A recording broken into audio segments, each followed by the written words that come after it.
I didn't raise my son to take control of my life, but that was exactly what he thought he had done. The lawyer slid the document across the polished oak table, its surface reflecting the overhead lights like a mirror that showed too much truth. Ashley leaned back in her chair, her posture relaxed, confident, like someone who had already won. Daniel sat beside her, his hands folded too neatly, his eyes fixed on the paper instead of me. I noticed that immediately. He couldn't look at me. Not anymore. "This is just a formality," Ashley said, her voice smooth, practiced, the kind of tone you use when you're trying to make something feel smaller than it is. I nodded slowly, letting my fingers rest lightly on the edge of the table. The room smelled faintly of coffee and printer ink, a sterile scent that didn't belong to the life I had built over the past 40 years. I remembered when Daniel used to sit across from me at our kitchen table, his feet not even touching the floor, asking me if I could help him with his math homework. Back then, he used to look at me like I had all the answers. Now he looked at me like I was a problem to be managed. "Go ahead and sign, Mom," he said quietly, still not meeting my eyes. Mom. The words sounded different coming from him now. Distant. Like it belonged to someone else. I picked up the pen, feeling its weight between my fingers. It was heavier than it should have been, or maybe my hand just wasn't as steady as it used to be. I let a small smile form, just enough to make them comfortable. Ashley noticed. She always noticed everything. That was her strength, and her weakness. "See?" she said softly to Daniel. "I told you she'd understand." Understand. That was an interesting choice of words. I lowered my gaze to the document, scanning the lines slowly, deliberately, even though I had already read it twice before coming here. They thought this was the first time I was seeing it. That was their second mistake. The first had been underestimating me. Outside the window, the late afternoon sun cast long shadows across the parking lot. I watched a woman load groceries into the back of her SUV, moving with purpose, unaware of the quiet war unfolding just a few feet away. Life went on, even when everything beneath it shifted. "Margaret," the lawyer said gently, clearing his throat. "If you have any questions." "No," I interrupted, my voice calm, almost soft. "No questions." Ashley's lips curved into a satisfied smile. Daniel exhaled, a breath he'd probably been holding since we sat down. They thought this was the moment everything changed. They thought control was something you could take with a signature. I signed my name carefully, each letter precise, practiced. Margaret Collins. I had written that name on birthday cards, on school forms, on checks that paid for Daniel's college tuition and the down payment on his first home. I had built a life with that name. I wasn't about to lose it now. I placed the pen down and slid the document back across the table. Ashley reached for it immediately, her fingers brushing the paper like it was something valuable. "That's it," she said, almost too quickly. "Everything's taken care of. Everything." I leaned back in my chair, folding my hands in my lap, watching them. Really watching them. The way Daniel finally relaxed, the way Ashley's shoulders dropped just slightly, the way they both avoided looking at me for more than a second at a time. Guilt has a way of showing itself in the smallest details. "You should have read the fine print," I said quietly. Ashley froze. It was subtle, just a fraction of a second, but I saw it. Daniel's head lifted, his eyes finally meeting mine, confusion flickering across his face. The lawyer shifted in his seat, glancing between us. The room felt different now.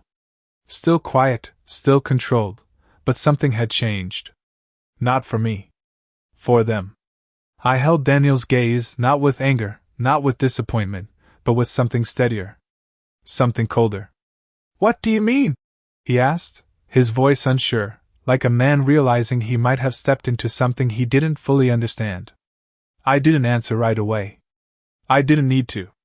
Because for the first time since we sat down, they weren't the ones in control of the room. And they were just beginning to realize it. The drive home felt longer than usual, even though it was the same. 15 miles I had traveled for years, the same familiar streets lined with maple trees and quiet houses that all seemed to blend together after a while. I kept both hands on the steering wheel, my posture straight, my expression calm, the way it had been in that office, the way it had been for a long time now. The late afternoon light had softened into a pale gold, stretching shadows across the road in long, uneven lines, and I followed them without really seeing them. My mind was elsewhere, replaying every word, every glance, every hesitation that had passed between us at that table. Daniel had always been easy to read as a child. When he lied about finishing his homework, or sneaking cookies before dinner, his ears would turn slightly red, and he would avoid looking at me for more than a second. That had not changed. Not really. Only now the stakes were different. Now the silence between us carried something heavier. When I pulled into my driveway, the house stood exactly as I had left it that morning, quiet and still, its white siding catching the last of the sunlight. For a moment, I sat in the car and simply looked at it. 42 years. That was how long it had been mine. Not just in name, but in effort, in memory, in every small detail that no one else would ever notice. The garden beds along the walkway had been my husband's pride. He used to measure the spacing between each plant with a ruler, insisting that even flowers deserved order. I had laughed at him for that. I had not touched those beds since he passed. Some things felt wrong to change. I stepped out of the car and closed the door gently, the sound echoing slightly in the quiet of the neighborhood. No one was outside. No one ever seemed to be anymore. People came and went, but no one really saw each other.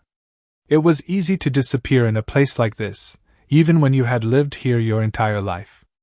Inside, the house greeted me with the same stillness. The clock on the wall ticked steadily, marking time in a way that felt both comforting and indifferent. I set my purse on the small table by the door and slipped off my shoes, placing them neatly beside the others. Order had always mattered to me. It was one of the few things I could control. I walked into the kitchen and paused for a moment, my hand resting on the back of a chair. This was where everything had begun, really. Family dinners, birthday cakes, quiet conversations late at night when Daniel could not sleep. I could still see him sitting there, swinging his legs, asking me questions about the world as if I had built it myself. I moved to the counter and poured myself a glass of water, taking a slow sip as I let the coolness settle in. Then I set the glass down and opened the drawer beside the sink. The envelope was still there, exactly where I had left it. I took it out carefully, smoothing the edges with my fingers. The paper inside was thick, official, the kind that carried weight even before you read a single word. My husband had always believed in preparation. He used to say that people reveal who they are when they think no one is watching. I had not fully understood that at the time. I thought love was enough to keep a family together. I thought loyalty was something that did not need to be tested. I unfolded the document and read it again, slowly, the way I always did. Every clause, every condition, every carefully chosen phrase. It had been written years ago, long before Ashley came into our lives, long before Daniel began to drift into someone I no longer recognized. Back then, it had felt unnecessary, almost excessive. Now it felt like the only thing that had been truly certain all along. The transfer they had arranged, the control they believed they had secured, it was all there in the language, clear and undeniable. Temporary. Conditional. Revocable. Words that meant very little to someone who only glanced at a document once and assumed they understood it. Words that meant everything to someone who took the time to read. I folded the paper neatly and placed it back into the envelope, sliding it into its place in the drawer. Then I closed it with a quiet click. The house remained still around me, unchanged, patient. I walked back into the living room and sat down, my hands resting in my lap, my gaze steady. They thought today was the beginning of something new. They thought they had stepped into control, into ownership, into a position that gave them power over me. I leaned back slightly, allowing myself the smallest breath of release. They had no idea that everything they believed they had taken was something I had already accounted for, already protected, already secured long before they ever thought to reach for it. And now that I had seen who they had chosen to be, there was no longer any reason to hold back. The next morning arrived quietly, as if nothing had shifted beneath the surface of my life, as if the ground had not already begun to move in ways no one else could see. I woke before sunrise the way I always had, my body still keeping time with habits formed over decades.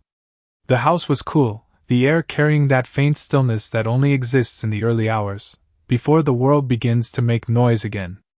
I made my way to the kitchen, my steps slow but steady, and filled the kettle with water, setting it on the stove with a familiarity that required no thought. Routine has a way of grounding you, even when everything else feels uncertain. As I waited for the water to heat, I looked out the window above the sink, watching as the sky gradually shifted from deep blue to pale gray. It reminded me of all the mornings I had stood in this exact spot, preparing breakfast while my husband read the newspaper at the table, occasionally commenting on something that caught his attention.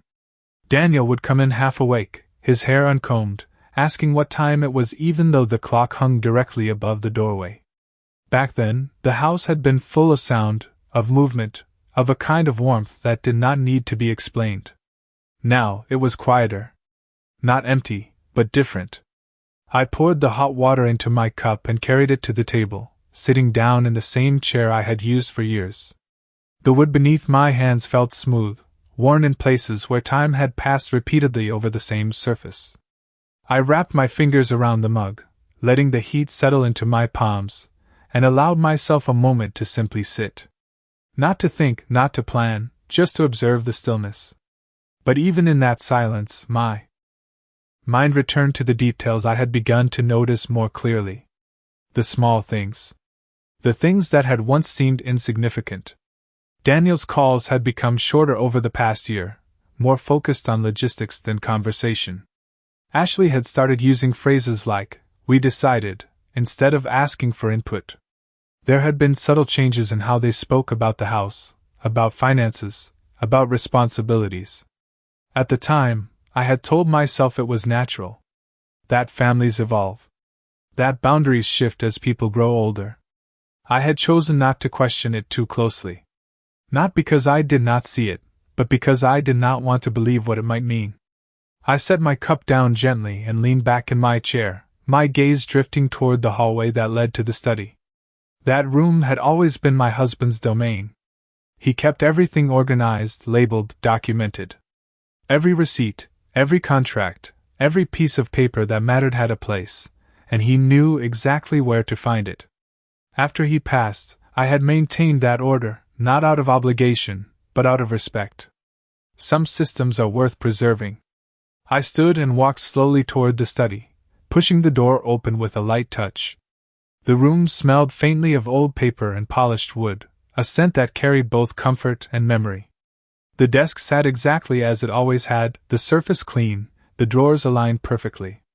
I moved to the filing cabinet in the corner and opened it, running my fingers lightly over the labeled tabs. Trusts. Property. Investments.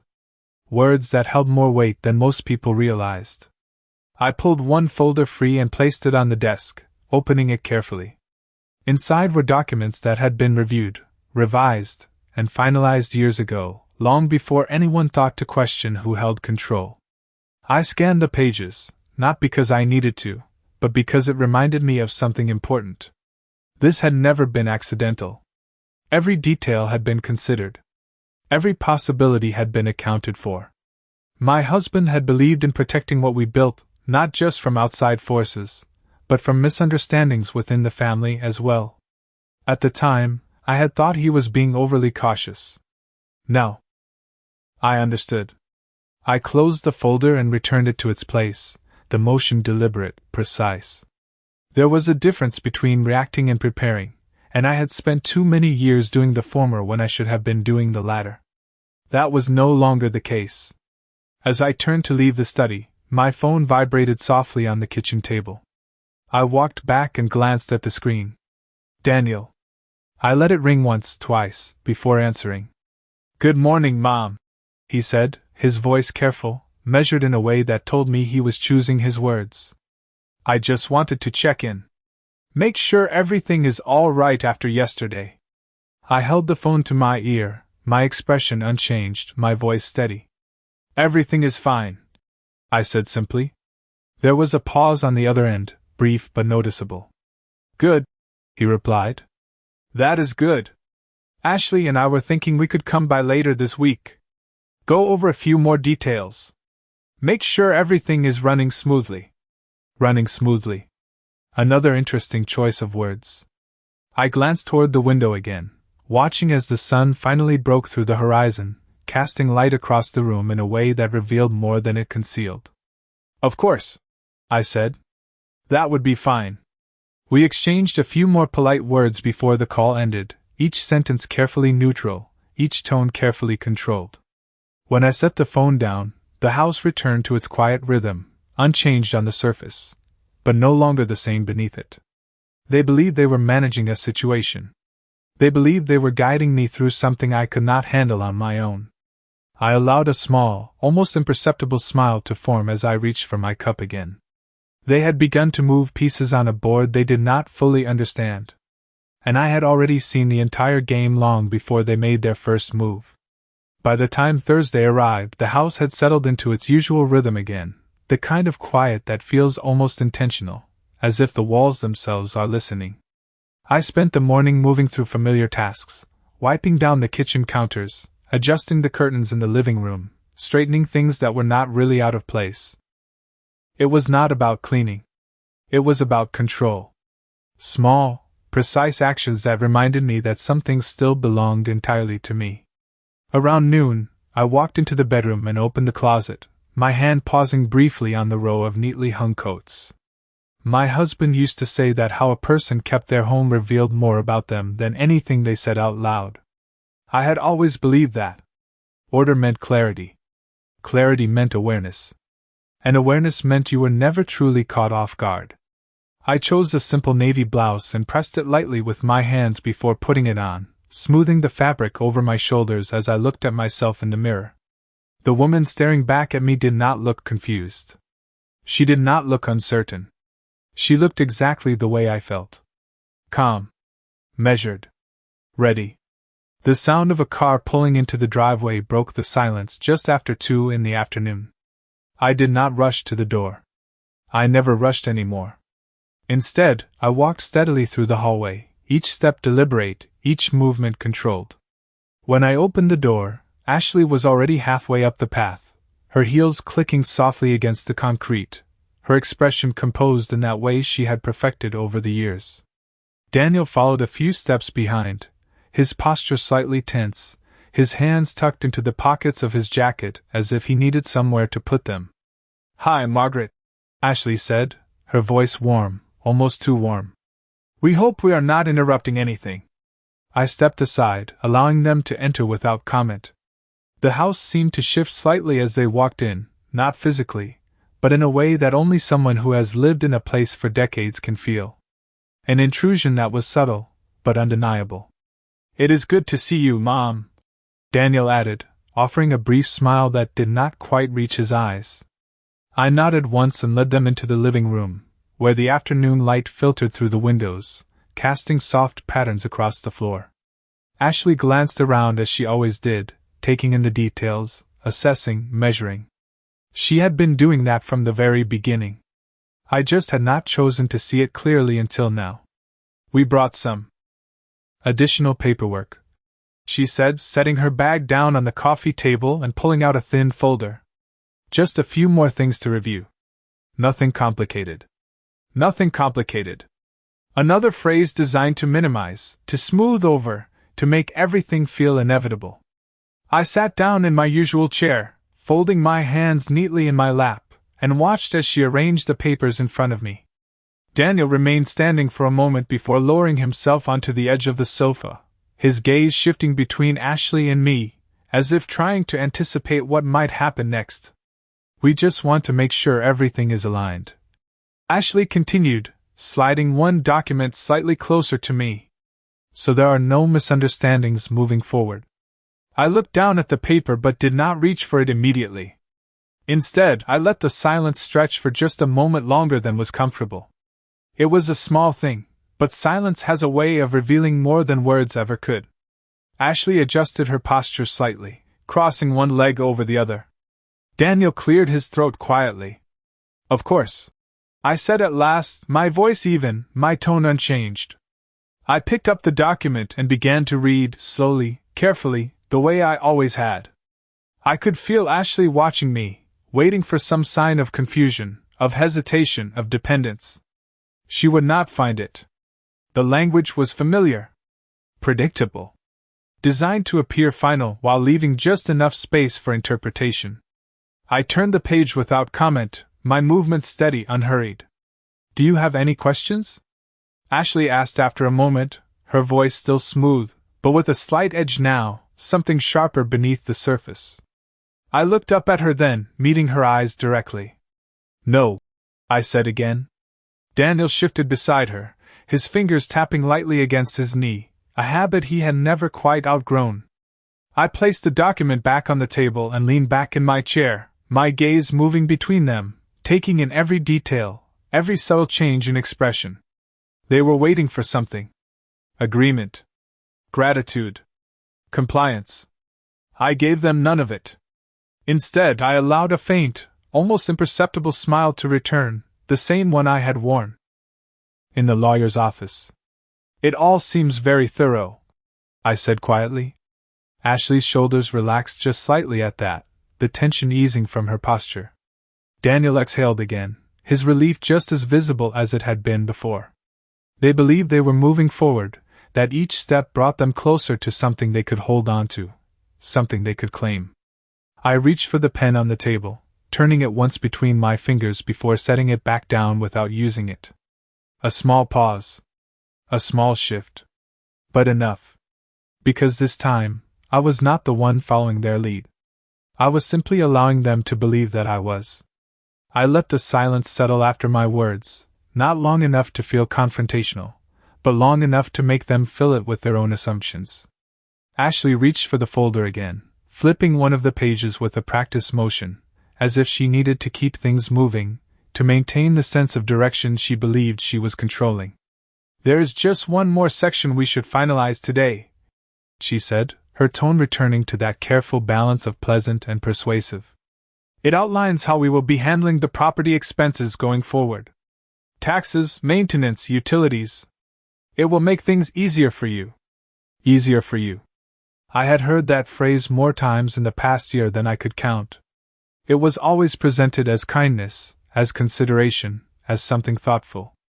But kindness does not usually come with paperwork. I leaned slightly forward, my eyes scanning the page she had indicated. The numbers were neat, organized, broken down into categories that made everything appear transparent. Monthly projections, annual estimates, contingency reserves. It was thorough. I would give her that. Ashley had always been thorough. We have already set up a separate account to manage everything, she continued, glancing briefly at Daniel before looking back at me. It will all be streamlined. You will not have to worry about any of it. I nodded once, letting my gaze linger on the figures without reacting. Not because I did not understand them, but because I understood them very well. Too well. Daniel shifted beside her again, his knee bouncing slightly now, a small movement that betrayed more than he realized. He used to do that before exams in high school, tapping his foot under the table while pretending he was not nervous. Some habits never leave you. That sounds efficient, I said quietly, placing the paper back down on the table with care. Ashley smiled at that, a quick flash of satisfaction that she did not quite manage to hide. Exactly, she replied. That is what we want. Efficiency. Stability. No surprises. No surprises. I let that phrase sit in my mind for a moment. Because that was where they had miscalculated. They believed they had removed uncertainty from the situation. They believed they had anticipated every possible outcome. But anticipation only works when you are aware of all the variables. And they were not. I reached for my glass of water and took a small sip, the coolness grounding me as I considered the next step. It was not about reacting anymore. It was about timing. And this account, I said after a moment, my voice still even. It is already active? Ashley nodded immediately. Yes. Everything has been set up. All that remains is for these documents to be finalized so we can move forward without any delays. I glanced at Daniel then, holding his gaze just long enough for him to realize I was looking at him, really looking. He hesitated for a fraction of a second before nodding as well. It just makes sense, Mom, he said, his voice softer now, almost careful. We just want to help. Help. Another word that had changed meaning over time. I placed the glass back down and rested my hands lightly on the table, my fingers interlaced. Of course, I said. I appreciate that. Ashley relaxed again, leaning back slightly, her posture opening in a way that suggested she felt the tension dissolving. She believed we were reaching agreement. She believed the process was nearing completion. I could see it in the way she stopped watching me so closely, in the way her attention shifted back to the documents instead of my reactions. That was when people revealed the most. When they thought the outcome was already secured. I picked up the pen again, turning it slowly between my fingers, letting the motion appear absent, almost casual. In reality, every second was deliberate. Every pause was calculated. I lowered the pen toward the paper, hovering just above the signature line without touching it. Another small silence. Another moment for them to lean into their certainty. Before I sign this, I said calmly, without looking up, there is something I would like to clarify. Ashley's head lifted immediately, her focus snapping back into place. Daniel straightened slightly, his knee going still. Of course, she replied, her voice steady, but sharper now, more alert. I raised my eyes then, meeting hers with the same calm expression I had maintained all afternoon. This arrangement, I continued, my tone unchanged.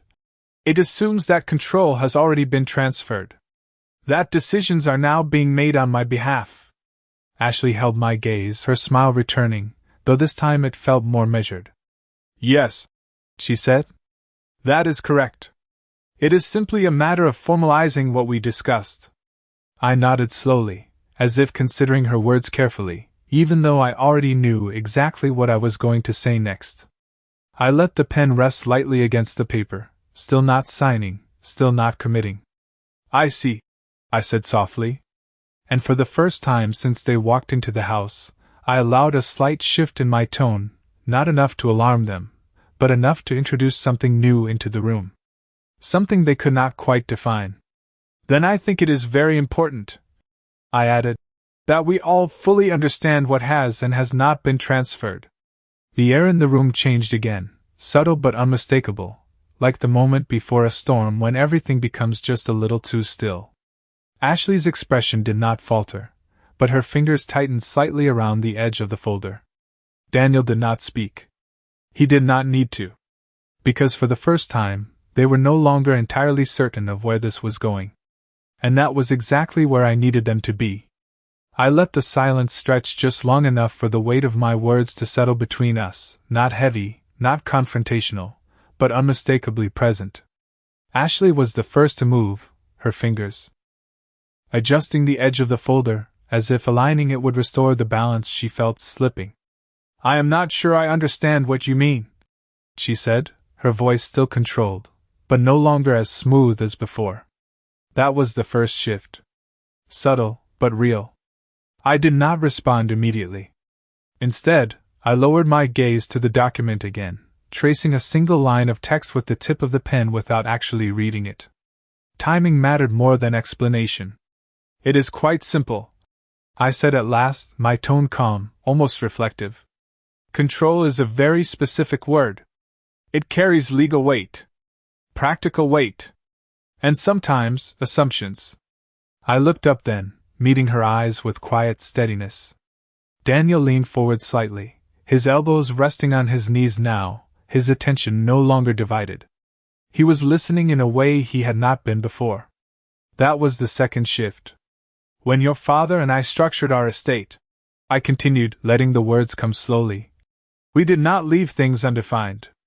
We did not rely on informal understandings or verbal agreements. Everything was written. Everything was reviewed. Ashley's expression remained composed, but there was a flicker behind her eyes now, something sharper, more calculating. She was reassessing. Of course, she replied. That is exactly what we are doing here. Formalizing the structure so that everything is clear. I nodded once, acknowledging her point without conceding anything.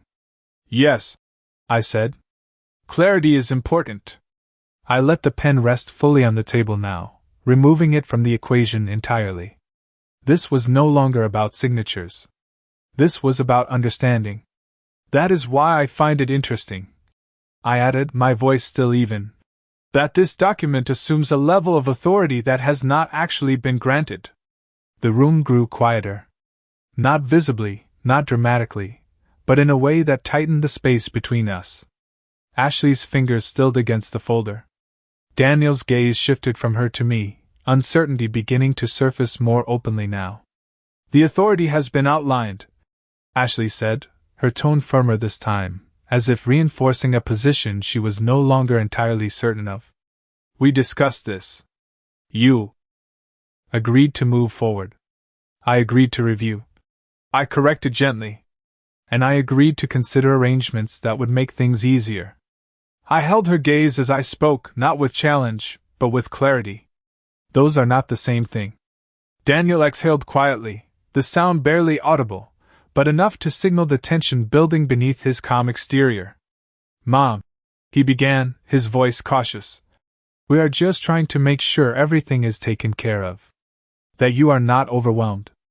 I turned to him then, really looking at him, the way I had when he was younger, when he needed reassurance instead of direction.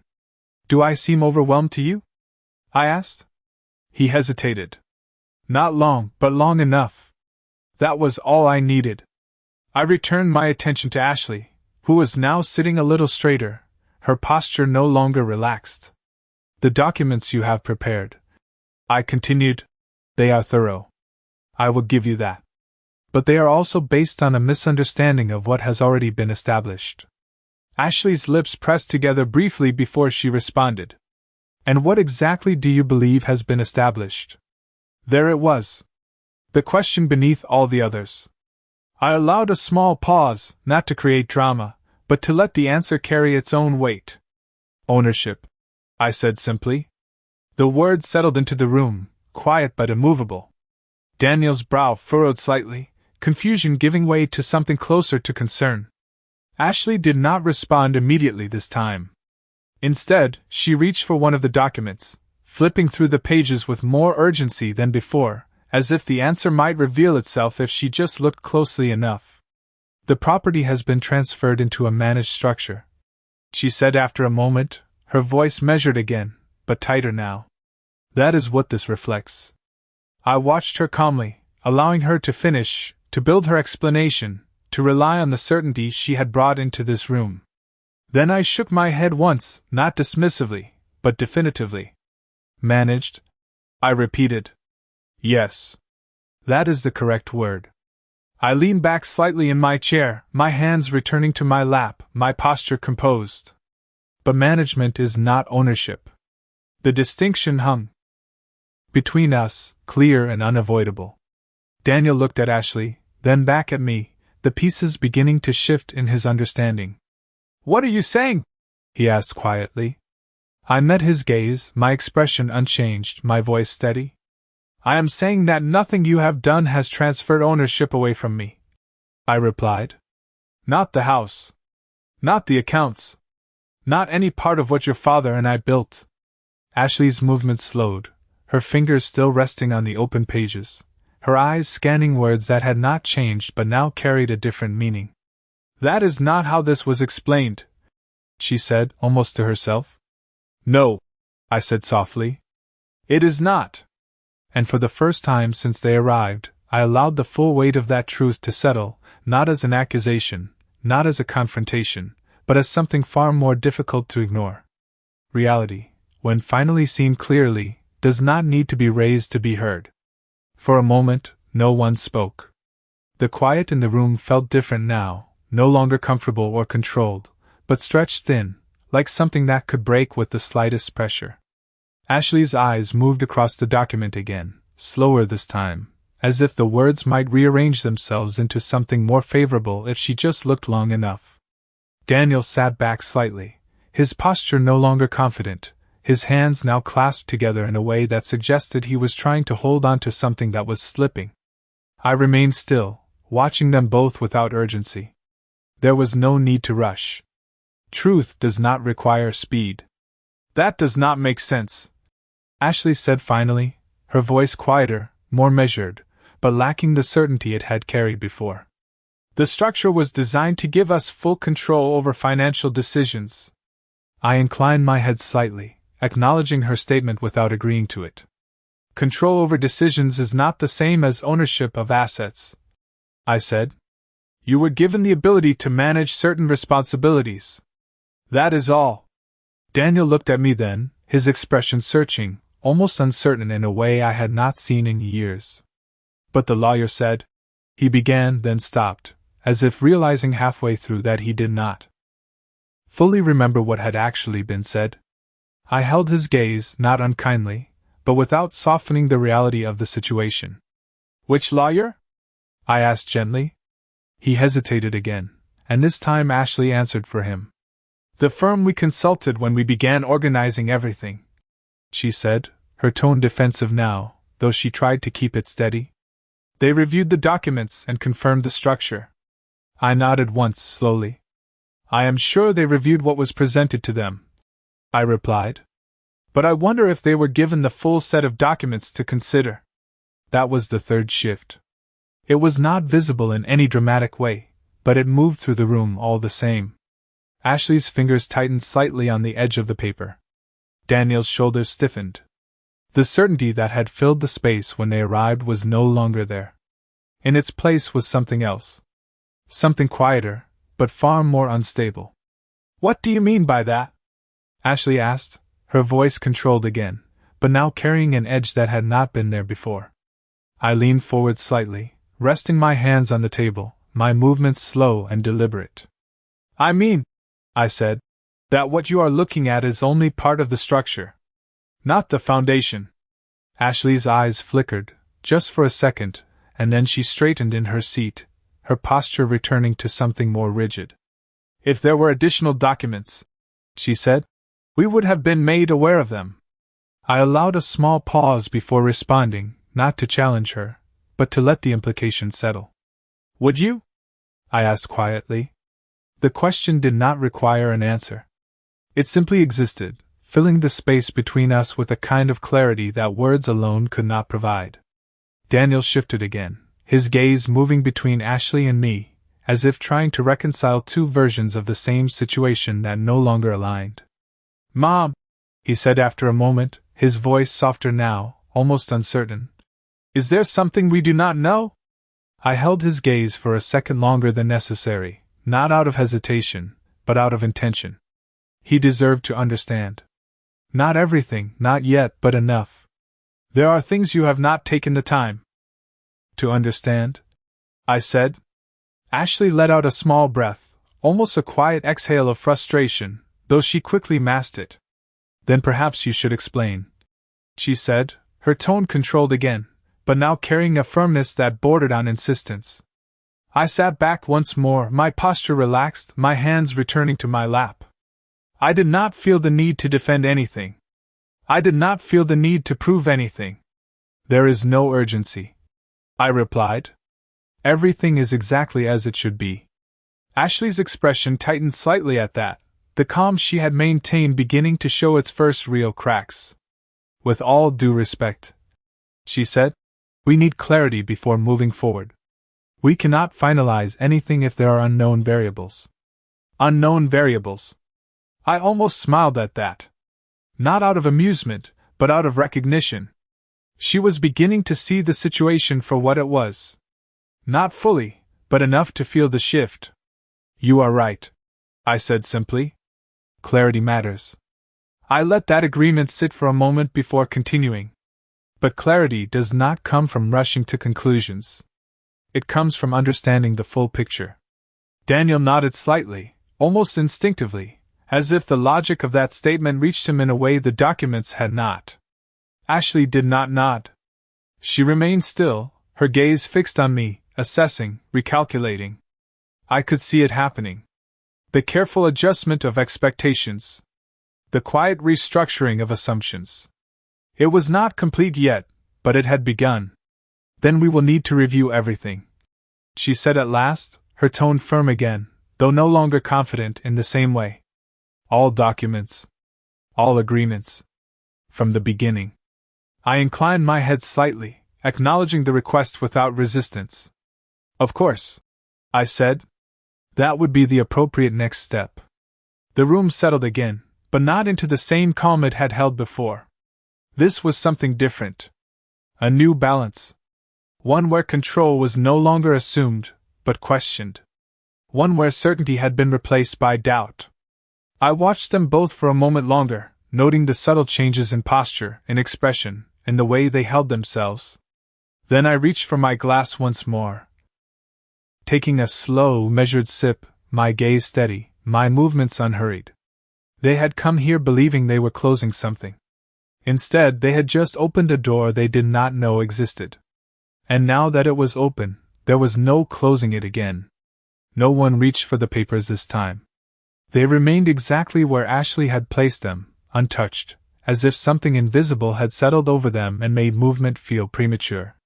Daniel leaned back further into the sofa, his posture no longer guarded but uncertain, his eyes moving slowly across the room as though he was seeing it differently for the first time.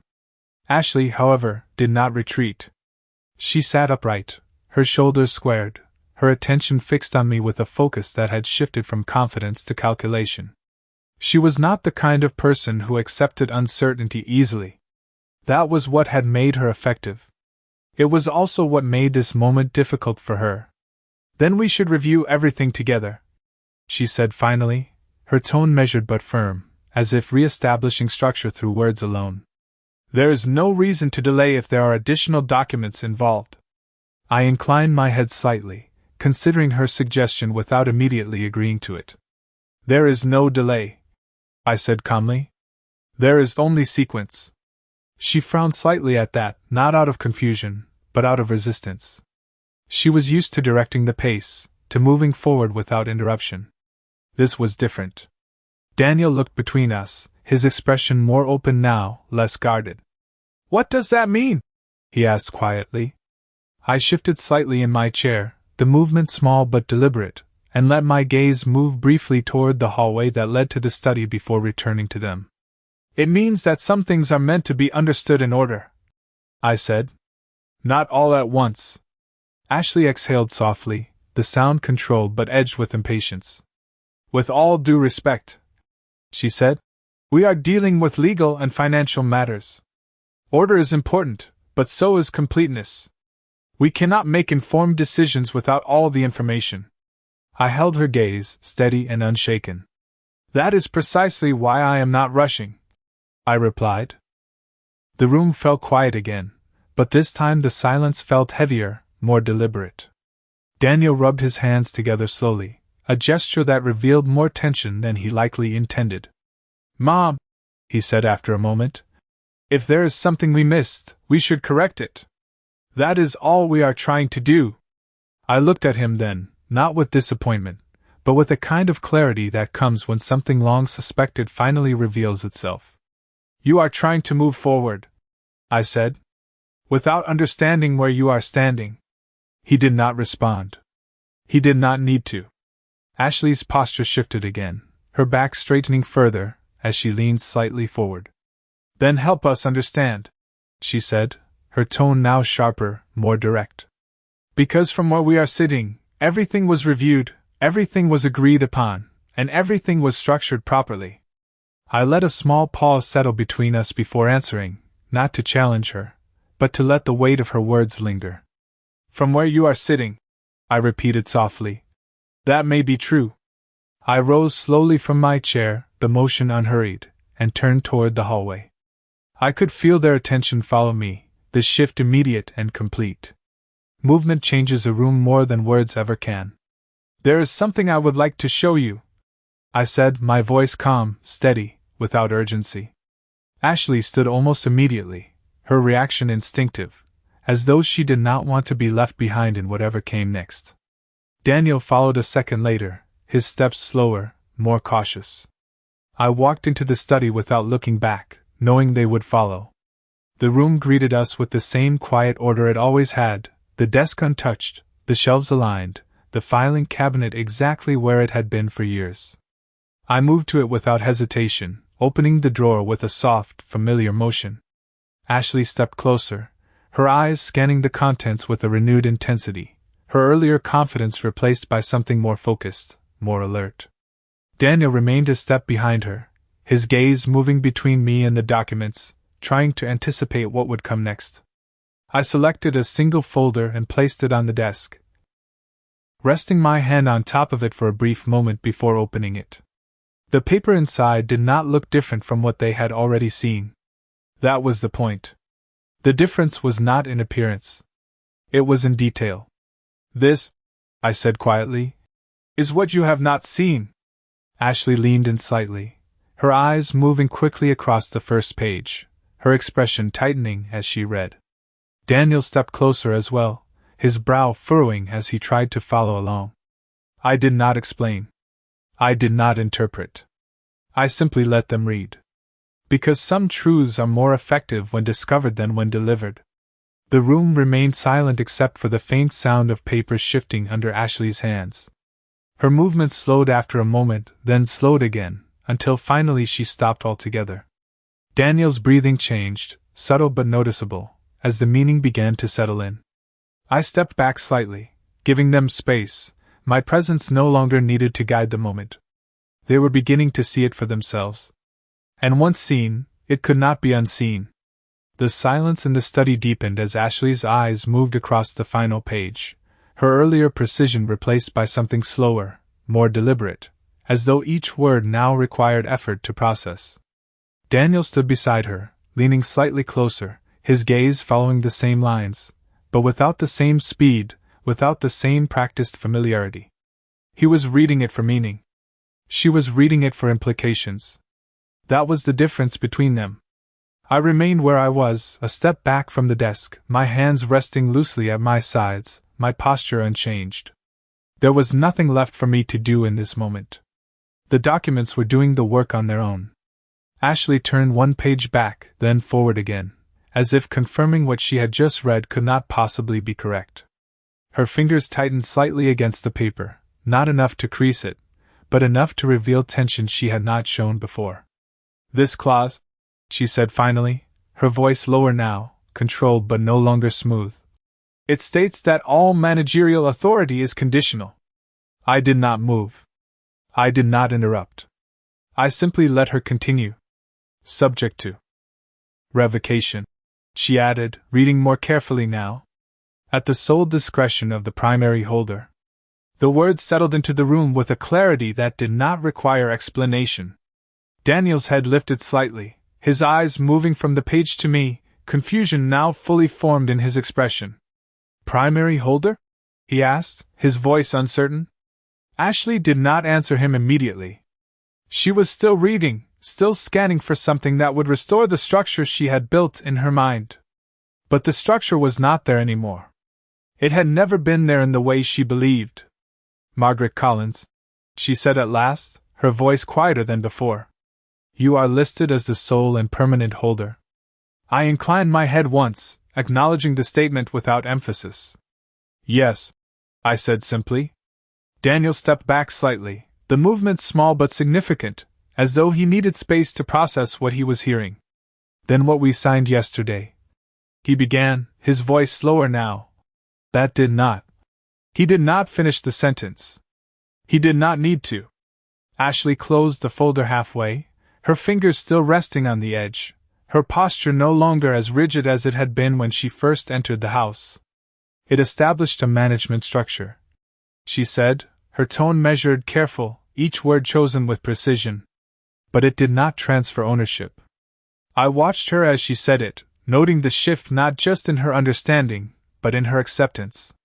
She was not resisting the truth anymore. She was adjusting to it. That was what made her formidable. But it was also what made this moment final. "That is correct," I said. The room remained quiet, but it was no longer uncertain. It was settled. Not comfortably, not easily, but definitively.